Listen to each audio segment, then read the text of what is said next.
स्वागत है आपके अपने YouTube channel government job 24 hours में। आज जो मैं आपके लिए वैकेंसी लेके आया जो कि आईडीबीआई बैंक के अंदर वैकेंसी है, जो कि परमानेंट जॉब है।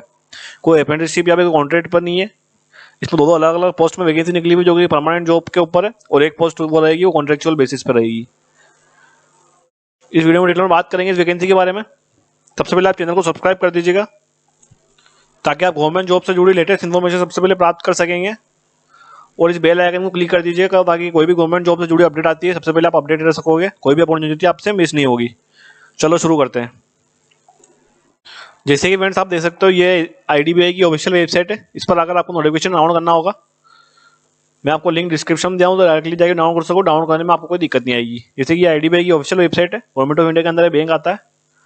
रिक्वायरमेंट ऑफ जैसे में लिखा हुआ है ऊपर ही मेंशन किया हुआ है, requirement of junior assistant manager JAM, जो ग्रेड ओ की पोस्ट रहेगी, और जो सेकंड पोस्ट रहेगी एग्जीक्यूटिव की सेल्स एंड ऑपरेशंस ईएसओ, जो कि कॉन्ट्रेक्चुअल बेसिस पर रहेगी। एडवर्टाइजमेंट डाउनलोड करने के लिए डेली एडवर्टाइजमेंट में क्लिक करना होगा, जैसे आपका नोटिफिकेशन डाउनलोड हो जाएगा। और अप्लाई करने के लिए आपको अप्लाई नाउ पर क्लिक करोगे, अप्लाई ऑनलाइन पर, तो आपका अप्लाई करने का प्रोसेस चालू हो जाएगा। इसके बाद बात करते हैं नोटिफिकेशन की। जैसे कि फ्रेंड्स आप देख सकते हो मैं नोटिफिकेशन डाउनलोड कर लिया आईडीबीआई बैंक का, एडवर्टाइजमेंट नंबर 10, जो कि रिक्वायरमेंट निकली गई जूनियर असिस्टेंट मैनेजर जेम, जो कि ग्रेड ओ की पोस्ट रहेगी, और सेकंड पोस्ट रहेगी executive sales and operations ESO. इसमें जैसे कि मेन सबसे पहले इंपोर्टेंट पॉइंट मैं आप चेक बता देता हूँ आपको पहले ही। जो भी कैंडिडेट्स रहेगा वो एक ही पोस्ट के लिए एलिजिबल रहेगा। मतलब एक ही पोस्ट के लिए अप्लाई कर सकता है, दो पोस्ट के लिए अप्लाई नहीं कर सकता है। जैसे कि मैं लिखा हुआ candidates are strictly advise to apply only one post of the above position after insuring their eligibility check करने के बाद आपको अप्लाई करना है। उसको बात करते हैं कि इस कैटेगरी में कितनी क्या वैकेंसी निकाली गई है। जैसे कि फ्रेंड्स आप देख सकते हो डिटेल ऑफ वैकेंसीज, टोटल आपके जेम की जो वैकेंसी निकाली गई है यानी 800 वैकेंसी यानी 800 वैकेंसी निकाली गई है junior assistant manager gem grade O, जो कि एक ऑफिशियल लेवल पोस्ट रहेगी। और जो कि पहले आईडीबीआई का जो पहले वैकेंसी का आया था नोटिफिकेशन, वो तो सिर्फ कोर्स के लिए था, ये उससे सीनियर लेवल की वैकेंसी रहेगी। इसके लिए जनरल के लिए आपको 3 to 4 यानी 324 वैकेंसी निकाली गई है। एससी के लिए 120 है, एसटी के लिए 60 है, ओबीसी के लिए 216 216, ईडब्ल्यूएस के लिए 80 और पीडब्ल्यूडी कैंडिडेट्स के लिए 999 वैकेंसीज निकाली गई है। उसके बाद जो अगली पोस्ट रहेगी executive sales and operations ESO, जो कि एक कॉन्ट्रेक्चुअल बेसिस पर रहेगी 2 ईयर्स की यानी 2 साल की। टोटल वैकेंसीज 1300 है, 1300 वैकेंसीज टोटल है। जनरल वालों के लिए 558 वैकेंसीज टोटल है। एससी के लिए 200 है, एसटी के लिए 86 है 86, ओबीसी के लिए 326 326 है, एडब्ल्यूएस के लिए 130 वैकेंसी है। Provisional and can modify cancel at the sole of description of the bank. Bank also reserve the right to shortlisted candidates and consider their shortlisted candidates for future requirements. मतलब आपकी requirements कम ज़्यादा हो सकती है category की, कोई दिक्कत वाली बात नहीं है, बैंक कम ज़्यादा कर सकता है। उसके बाद बात करते हैं इंपॉर्टेंट डेट्स जो आएगी आपकी एग्जामिनेशन की, प्री एग्जाम्स की। स्टार्टिंग डेट लास्ट डेट क्या रहेगी, फॉर्म की कट ऑफ डेट जैसे कि लिखा हुआ है एक्टिविटी कट ऑफ डेट जो रहेगी आपकी एलिजिबिलिटी कैटेगरी की एज और क्वालिफिकेशन वो आपकी 1 नवंबर 2023 को मानकर मानी जाएगी। जितनी भी आपका सर्टिफिकेट से क्वालिफिकेशन डेट है वो आपकी 1 नवंबर 2023 को मानकर मानी जाएगी। एडवर्टाइजमेंट की जो डेट है नवंबर 2022 को आ गया था, ये इसकी डेट मेंशन की गई है। पेमेंट जो रहेगा आपका एप्लीकेशन फी इंटीमेशन चार्जेस वो आपकी स्टार्टिंग डेट रहेगी 22 नवंबर 2023 2023, लास्ट डेट रहेगी आपके 6 दिसंबर 2023। जो आपकी ऑनलाइन डेट की जो एग्जाम की जो टेस्ट रहेगी वो आपके 31 दिसंबर 2023 को होगा संडे को। और आपका ईएसओ जो पोस्ट है एग्जीक्यूटिव सेल्स एंड ऑपरेशंस उसके लिए जो एग्जामिनेशन होगा वो दिसंबर 30 2023 को होगा, शनिवार को यानी सैटरडे को। उसके बाद जो सबसे इंपॉर्टेंट पॉइंट आता है कौन एलिजिबल रहेगा, एलिजिबिलिटी क्या रखी गई है, क्वालिफिकेशन। जैसे कि मैंने आप देख सकते हो जो कि जेम पोस्ट है जूनियर असिस्टेंट मैनेजर ग्रेड ओ, मिनिमम आपकी एज रहेगी 20 ईयर्स, कम से कम आपकी 20 साल उम्र होनी चाहिए। मैक्सिमम आपकी रहेगी 25 ईयर्स यानी 25 साल। दोनों पोस्ट के लिए सेम रखी गई है। Candidate must be have not earlier than 2 November 1998 1998, इससे पहले का बर्थ नहीं होना चाहिए, और 1 नवंबर 2003 यानी 2003 इसके बाद का आपका जन्म नहीं होना चाहिए। ये आपको इसमें क्लियरिफाई पहले किया गया है। उसके बाद जो अगला पॉइंट आता है क्वालिफिकेशन, बैचलर डिग्री मांगी गई है आपसे कौन सी भी स्ट्रीम के अंदर, आर्ट्स साइंस किससे भी हो, दिक्कत वाली बात नहीं, एलिजिबल रहोगे आप। 60% मार्क्स आप मांगे गए जनरल के लिए, ओबीसी के लिए मांगे गए 55% मार्क्स, 60% मार्क्स मांगे गए जनरल और ओबीसी कैंडिडेट्स के लिए, और 55% मार्क्स मांगे गए एससी एसटी पीडब्ल्यूडी कैंडिडेट्स के लिए।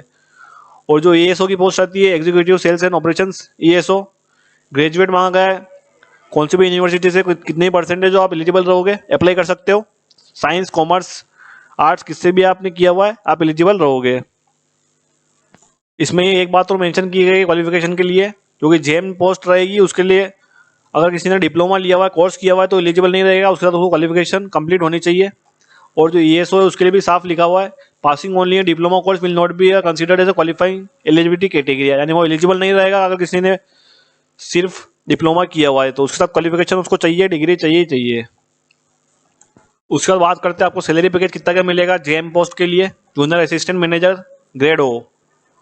ऑन द ज्वाइनिंग, जैसे कि मैं लिखा हुआ on the joining bank service grade O the compensation in the cost to be company CTC, जो आपका रहेगा 6.14 lakh to 6.50 lakh class SCT at a time of joining. 6,14,000 से लेकर 6,50,000 तक आपको ये एनुअली सैलरी मिलेगी।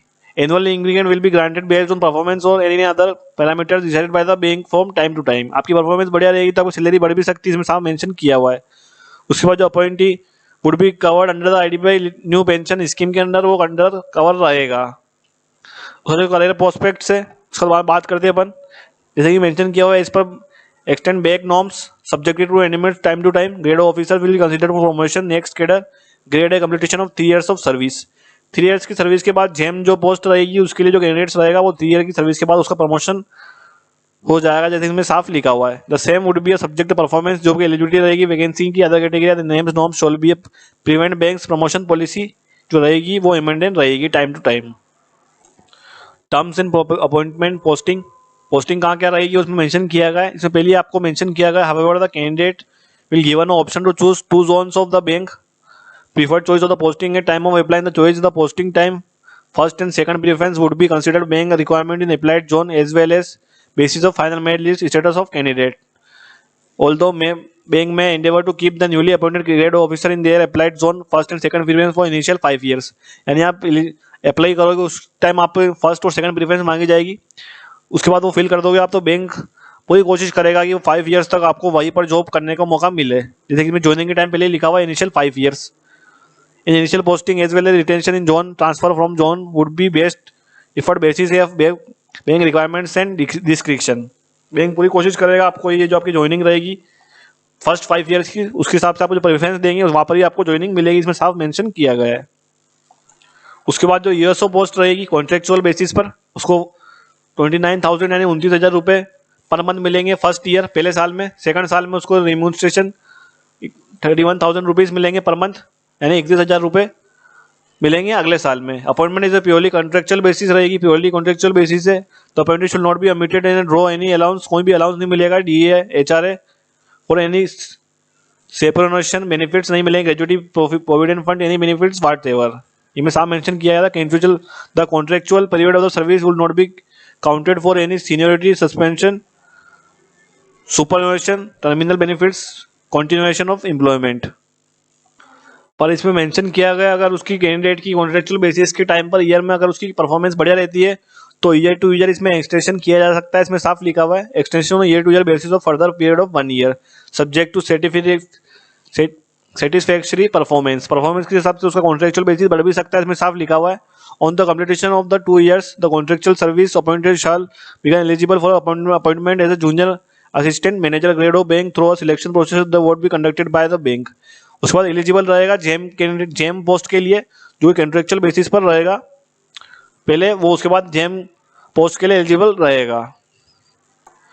उसके बाद बात करते हैं सिलेक्शन प्रोसीजर की। जेम का जो पोस्ट है उसके लिए क्वालिफिकेशन कंप्लीट बता दी मैंने आपको। अब बात करते हैं इसके सिलेक्शन प्रोसीजर की। इसके लिए आपका ऑनलाइन टेस्ट होगा, उसके बाद आपका डॉक्यूमेंट वेरिफिकेशन होगा, उसके बाद आपका पर्सनल इंटरव्यू होगा, उसके बाद आपका प्री रिक्वायरमेंट मेडिकल टेस्ट होगा PRMT।